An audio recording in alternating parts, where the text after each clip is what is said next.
Hey everyone, myself Bhavya Goyal, a student at IIT Gandhinagar. I welcome you at CodeChef and let's have a look at this question.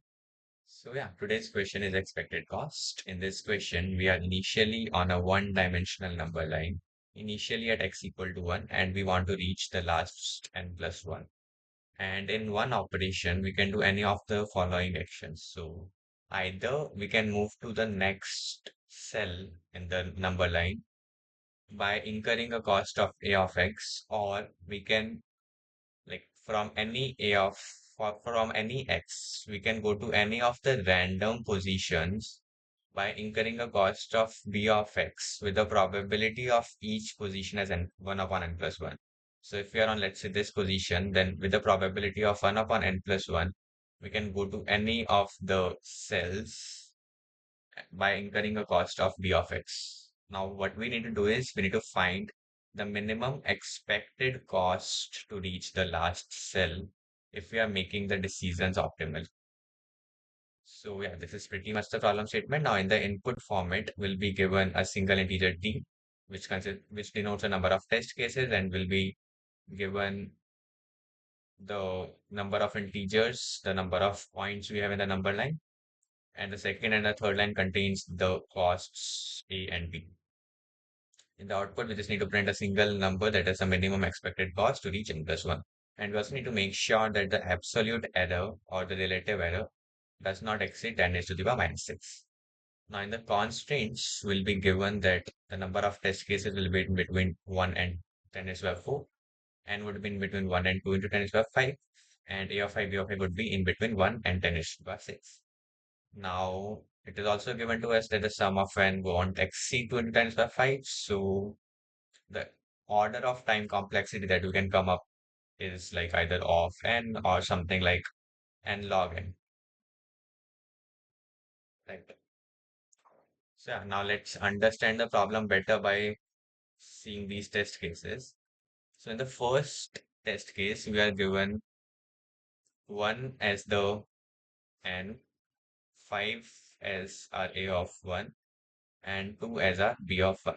Now the most optimal strategy in this case is to like keep choosing the random number, right? So what we can do is, so from n equal to 1, let's say we have this as number line, right? This is our number line. Now, with a probability of 1 by 2, we can go to our cell, our second cell, right? And if we cannot go to the second cell, that will also be the probability of 1 by 2, right? Like the probability of ending up on cell 1 itself.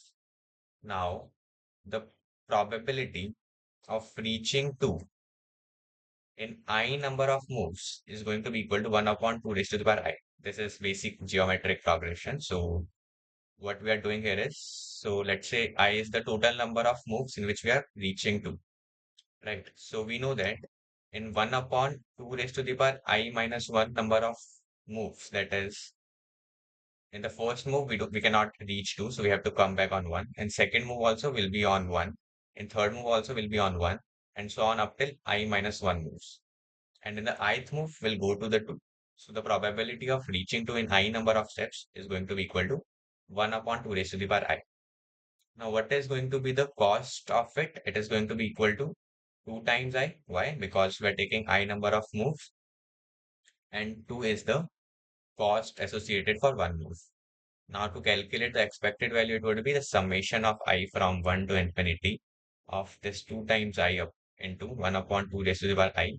And if you solve this and calculate the limit, you'll be getting 4 as the expected value. Now, in the second input, if we see, we are given 1 and 2, 1, 2, and 5, 1, 2, and 5. So this 2 is our A of I, and this 5 is our B of I. And initially we are on 1, and we need to go to 2. So the best we can do is straight away go to 2 by incurring a cost of 5. Oh, sorry, by incurring a cost of 2. Right, like apply this first operation, this first one, that is pay a cost of A of x and move to x plus 1. So yeah, the answer would be 2 in this case. Now I'll not be discussing the rest of the test cases because it will be very long. So for now, let's move to the solution. So I will begin by analyzing the problem, right? So what we are given is that E of x is the expected value of reaching n plus 1 from x, right? This is what we need to calculate for each x. So initially, let's say we are on some x like this, right? So one possibility is we go to the exact next cell with a by incurring a cost of a of x. So what would be the expected value by using this type of operation? It would be a of x plus the expected value of x plus 1, right? Why? Because we are incurring a cost of a of x to go to this 5, and this e of x plus 1, that is this e of 5, it stores the expected value starting from this 5 to reach this n plus 1, right? Now what is the other possibility? That is we go to any of these cells with a probability of 1 upon n plus 1 and incurring a cost of b of x. Right. So what would be the cost in that case? The expected value in that case, it would be b of x, that is the cost we are incurring, plus the average of these expected values, right? Because we can go to this one with a probability of n plus 1 upon n plus 1. And the expected value starting from this one and reaching the end is e of 1, right? So the overall, like one of the possibilities is like if we end up on this cell, then the expected value would be e of 1 upon n plus 1. And by linearity of expectation, what we can do is we can add up the possibility of all the random possibilities that we can get. So one possibility is that we end up on this one. So this would be the first possibility, and this would be the cost from this cell. The other is we end up on this. The other is we end up on this. So the overall expected value would be the sum of all of these values, right? By linearity of expectation, right? So these are the two possibilities that we have. Now, to calculate this E of x, what we could do is take the min of both of these, right? And let's denote all of these values, this E of 1 plus E of 2 dot dot dot till E of n plus 1 as sum, the sum of the expected values that we are getting, right? So this E of x is nothing but this B of x plus the sum of sum upon n plus 1. But we don't know what the sum of unexpected these expected values is going to be, right? The sum is unknown to us. But let's say this we knew this sum, we knew what the sum is. And if we knew what the sum is, like this is simply our transition, that is e of x is going to be equal to min of a of x plus e of x plus 1, comma, sum upon n plus 1 plus b of x. And we can easily like traverse from right to left, from n plus 1 to 1, and calculate all of these values because we know that e of n plus 1 is equal to 0. Why? Because e of n plus 1 is the expected value, like the expected cost to reach the n plus 1 cell, and that is obviously going to be 0, right? But unfortunately, we just do not know what this sum is, right? So how to do this now? So what about guessing the sum? So let's assume that the sum initially is some value sum, right? Or I'll just call it S. And we just calculate all of these expected values, right? We calculate all of our E of X using this S, right? And once we have calculated them, we'll be getting another sum of these expected values, right? We can take the sum of these calculated expected values and let's call it this calculated sum. I'll write it cal sum, which denotes the sum we got after calculating these expected values of what we got after using this S as our initial guess. Now, if our calculated sum is less than our S, that means our initial guess was bigger. So it needs to be smaller, right? It needs to be smaller. Otherwise, if it is greater than S, that means our initial guess was smaller than what it should be. So we need a bigger S. And what if it is equal? That means our S was perfect and this is our answer. Right. Now, how can we do this?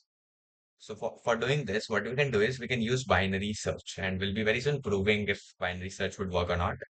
Like if this function is monotonous or not. But I hope this part makes sense. Like, and what would be the bounds of binary search? So it would be 0 as the starting one. And the upper bound would be 10 raised to the power 18. Why? Because a of I can be as big as 10 raised to the power 6. And the if we calculate the worst possible case in which we do not do any randomization and we only use these A of I's, so we can only go to the next cell and we calculate the cost. So in the worst case, it would be 10 raised to the power 18. Right. So now let's see how our function is monotonous. And if it is, we can easily apply binary search. And I'm just giving you a good intuition about how about this proof of binary search. If you want like a very rigorous proof, you can refer to the written editorial. So here we know that E of n plus 1 is equal to 0, right? The expected value of reaching the n plus 1 cell is obviously 0.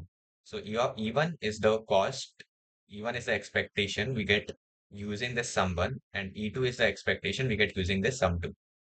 Now we know that E1 of n plus 1 is obviously going to be less than or equal to Et of n plus 1 because both of them are zeros. And we're assuming that sum 1 is less than sum 2. Now we know that E of x is equal to this min of these things.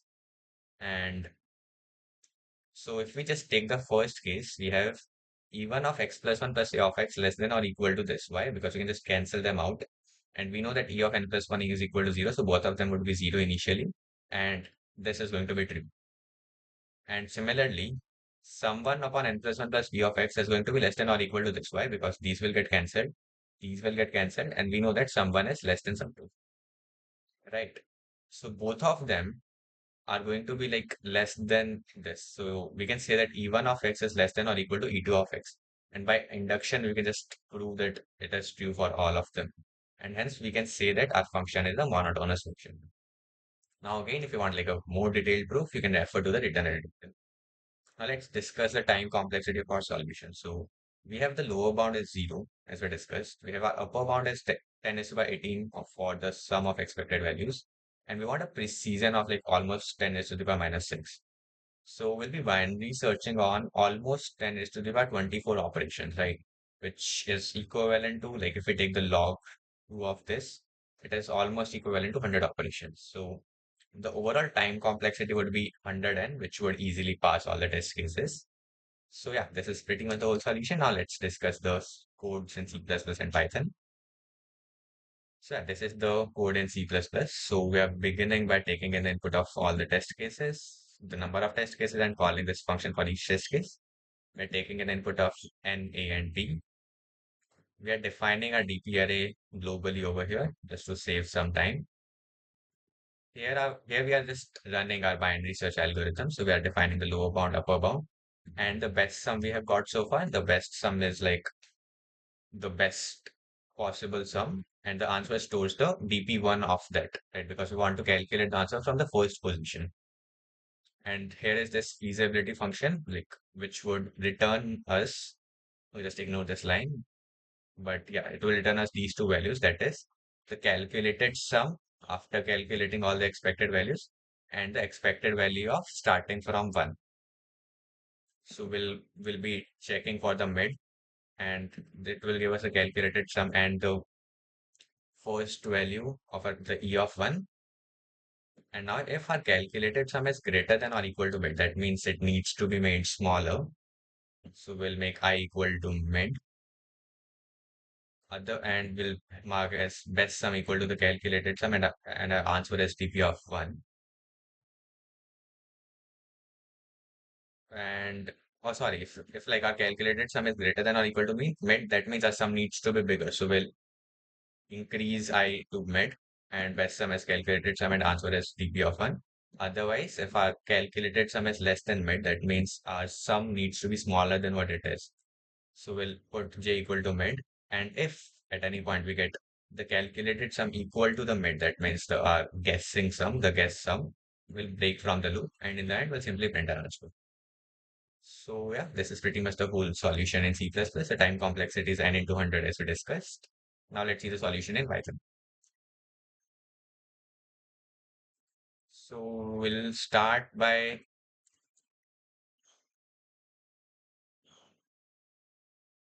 Yeah. So we'll start by taking in the input of n, a, and b. We are adding them to just make it one base index. We're defining our DP array. We're defining our feasibility function, which will return us the calculated sum of our expected values and the first element, the expected value of starting from 1. And we're just calculating all of our expected values, and we're summing up this calculated sum, this expected values, and we're returning them up. We're defining our binary search with 0 and 10 is equal to 18, and we're defining that the best sum we have got so far and the what the answer is going to be. Then we're defining high and low, and we're just going up till the precision of 10 is equal to minus 6. And we are seeing the mid. We're calculating the mid. We're calculating the calculated sum using this guess sum, and this the first DP value, the expected value of 1. And if our calculated sum, that is the sum we got from our guessed value, is greater than or equal to our guessed value, that means our guessed value needs to be bigger. So we'll change the low of our binary search to mid. We'll say that our best sum is calculated sum and our answer is TP1. Otherwise, we'll set our high to mid. And if the absolute difference between the calculated sum and our guessed value is very small, that means they're almost equivalent, we'll break from the loop. And in the end, we'll simply print our answer. Again, the time complexity for the solution is n into 100 as we discussed. And this is all for this video. I hope you liked it. Thanks. Bye bye.